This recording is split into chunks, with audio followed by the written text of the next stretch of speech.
Get out of there. Alright, I'm gonna start now, okay? Man. Alright, start, Jenna. Alright. Oh, I need a camera.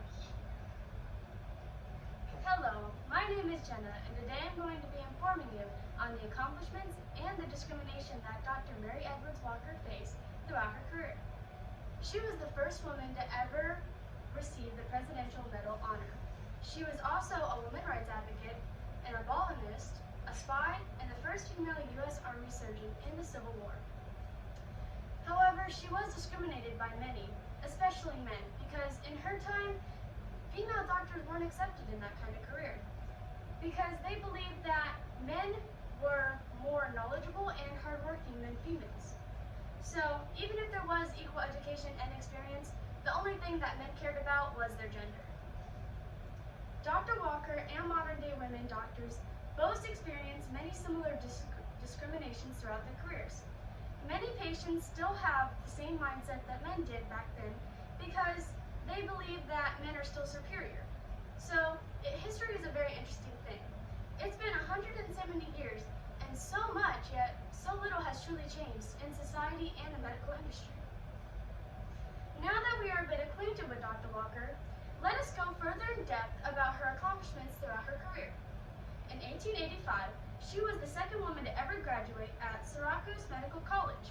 She also organized the WRO, which stands for Women's Relief Organization. This helped families of the wounded who came to visit their loved ones at the hospital.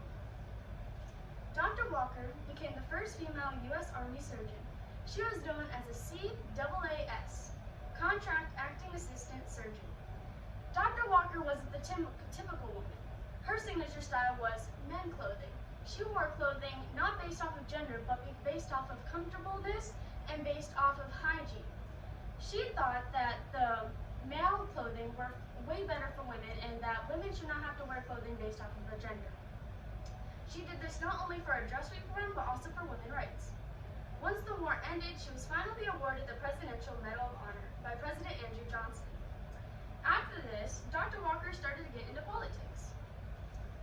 Dr. Walker campaigned for the U.S. Senate in 1881, and then she ran as a Democratic candidate for Congress in 1890. She lost both times, but she never gave up. She decided to testify to the U.S. HOR in support of women's suffrage. You see, she fought for women's rights every day of her life as if her life depended on it, because in reality she knew if she didn't, then women still to this day would be fighting for the same equality she did 170 years ago.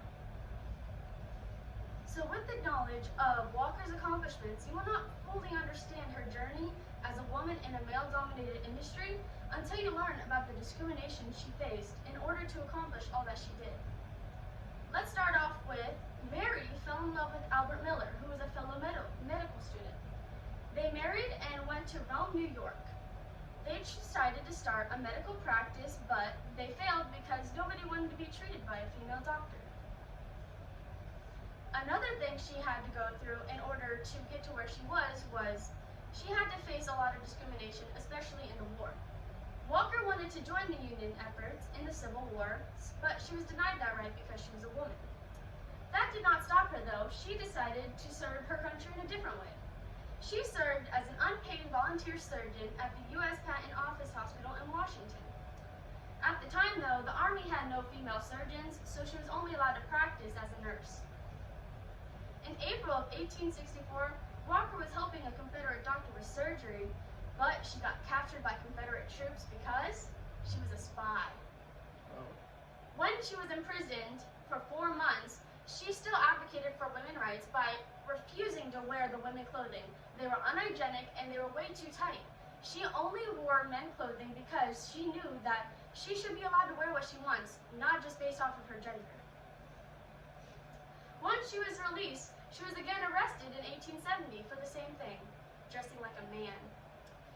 Her quote from when she got arrested was, "I do not wear men's clothes, I wear my own clothes."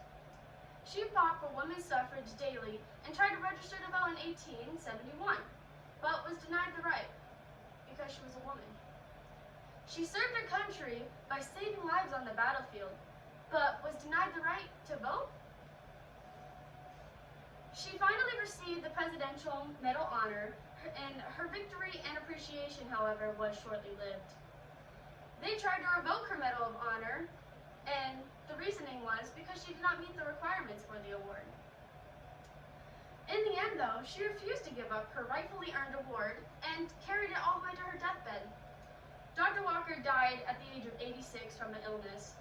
Decades later, though, President Jimmy Carter finally restored her medal to her name. So, while we clearly have a lot of work to do in order to get full gender equality, Dr. Mary Edwards Walker paved the way for women all across the United States and in the medical industry. Dr. Walker went through many obstacles and hardships throughout her career and fought for equal rights to her very last breath. She made it possible for women to speak up for what is right and to never give up. You see, Dr. Walker never gave up to fight for equal rights, and neither should you. Thank you.